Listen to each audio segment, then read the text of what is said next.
ചിലര് ഉപ്പാനെ തീരെ മെയിൻ ചെയ്യൂല, ഉപ്പാനെ പരിഗണിക്കൂല.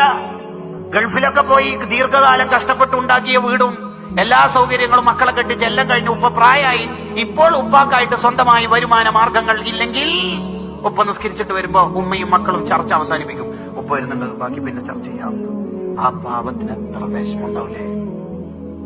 ഉപ്പ പൊതുവെ കരയൂല, ഹൃദയം കൊണ്ട് അങ്ങനെ കരയും. എപ്പോഴെങ്കിലും കണ്ണിൽ വെള്ളം നിറഞ്ഞാലേ എന്നെ ആർക്കും വേണ്ടാന്ന് തോന്നിപ്പോകുന്നവരാണ് നമ്മുടെ നാട്ടിലെ കൂടുതൽ ഉപ്പമാരും. ആർക്കും വേണ്ടല്ലേ? ഈ ആൺമക്കളൊക്കെ ഒന്ന് കൂടിയിരുത്തിട്ട് ഉപ്പാനോട് ഉപ്പാക്കെന്തോ ഒരു സങ്കടം, 2-3 ദിവസമായിട്ട് എന്തോ കൈമ കാശില്ലാത്തതിന്റെ പ്രശ്നം.